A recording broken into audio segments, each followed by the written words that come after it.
ልጅቷ በህይወቷ ውስጥ ሁለተኛ እድል አገኘች። ከሞት በኋላ እንደገና አይኖቿን ስትከፍት በፊት የተፈጠረውን ሁሉ ለመቀየር እድል እንደተሰጣት ተረዳች። በዚህ ጊዜ ወደ ልቧ በጥልቀት የገባው ሰው ፍቅሯን ለመንገር ወሰነች። ነገር ግን ያለፈውን ህይወቷን ስታስታውስ እውነቱን ተረዳች። በቀድሞ ህይወቷ ያሳደጋትን ሰው ከልቧ ትወደው ነበረ።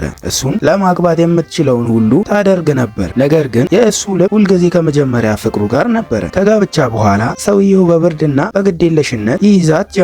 በመጨረሻም የመጀመሪያ ፍቅሩን በማስታሰብ ሆን ብላ አደጋ አድርጋ ህይወቷን አጠፋች። በመጨረሻዎቹም የህይወቷ ጊዜያት ሰውየው ወደ ቦታው ደረሰ። ነገር ግን እሷን ለማየት አልቻለም። የመጀመሪያ ፍቅሩን ይዞ ብቻ ሄደ። ከዚያ በኋላ ልጅቷ እንደገና የኑዛዜውን ቀን አገኘች። በዚህ ጊዜ ከዚህ ሰው ለመራቅ ወሰነች። ነገር ግን ያልተጠበቀ ነገር ተፈጠረ። የአበባ መደርደሪያው በድንገት ሊወድቅባት ሲል ሰውየው የመጀመሪያ ፍቅሩን ለማዳን በፍጥነት ሄደ። እሷ ግን እንድትጎዳ ተወች። ከዚያ በኋላ የቀድሞ ተማሪዋ መጥቶ ወደ ከፍተኛ ዩኒቨርሲቲ ለመግባት እድል እንዳላት ነገራት። በዚህ ጊዜ ያለምንም ማመንታት ተቀበለች። በዚያን ጊዜ ሰውየው በድንገት መጣ። እንደሚያስብላት አስመስሎ የአሳ ሾርባ መጣላት። ነገር ግን እሷ ከልጅነቷ ጀምሮ ለአሳ አለርጂ እንዳለባት ያውቅ ነበር። ሆኖም እንድትጠጣው አስገደዳት። በዚህም ምክንያት ከባድ የአለርጂ ምልክት ተፈጠረባት። መተንፈስም አስቸገራት። ሰውየው ግን እርዳታ ከመስጠት ይልቅ ወጥቶ ሄደ። በዚያን ጊዜ የመጀመሪያ ፍቅሩ ተጠቅማ በሐሰት ከሰሰች። ሰውየውም የልጅቷን ማብራሪያ ሳይሰማ በትንሽ ጨለማ ክፍል ውስጥ ቆለፈባት። ምክንያቱም ክላስትሮቢያ እንዳለባት ያውቅ ነበረ።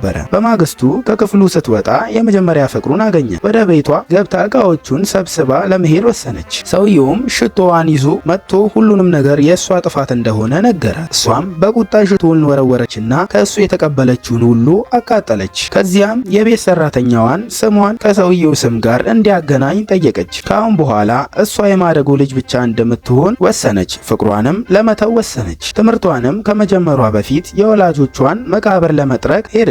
እዚያም ሰውየውና የመጀመሪያ ፍቅሩ ተገኙ። የመጀመሪያም ፍቅሩ ሰውየውን ከቤት አስወጥታ የልጅቷን ወላጆች ሰበሰበች፣ ሰደበች። ልጅቷም ቁጣዋን መቆጣጠር ስላልቻለች በጥፊ መታቻት። ሰውየውም ሲመጣ ግን ልጅቷን ወቀሰ። እሷም በጣም ተስፋ ቆርጣ ከዚያ ቦታ ስትወጣ በመኪና ተገጨች። በዚያን ጊዜ ሰውየውን ደወለች። ነገር ግን የመለሰችው የመጀመሪያ ፍቅሩ ነበር። ለልጅቷ እንዳትደውል ነገረቻት። በመጨረሻ አንዲት አዛውንት ሴት አዳናት። ካገገመች በኋላ ወደ ቤት ተመልሳ እቃዎቿን ለመውሰድ ስትሄድ ሰውየው ሌላ ሰው ሆኖ ለማስቀናት እየሞከረ እንደነበር ተረዳች። ነገር ግን እሷ በጸጥታ እንደማትወደው እና ያለፈውን የቤተሰብ ትስስር እንደጠፋ ነገረችው። ለመጀመሪያ ጊዜ ሰውየው እውነቱን ተረዳ። ነገር ግን ችግር መፍጠሯን የቀጠለችው የመጀመሪያ ፍቅሩ ነበር። ሰውየው ልጅቷን ወደ ሌላ ቪላ ለመላክ ወሰነ። እሷም ያለምንም ቃል ተስማማች። ሻንጣዋን ጨርሳ ስትዘጋጅ የቤት ሰራተኛዋ የስም ለውጥ መጠናቀቁን ነገረቻት። እሷም አንድ መልእክት ብቻ እንድታደርስላት ጠየቀቻት። ካሁን በኋላ የማደጎ ልጁ ብቻ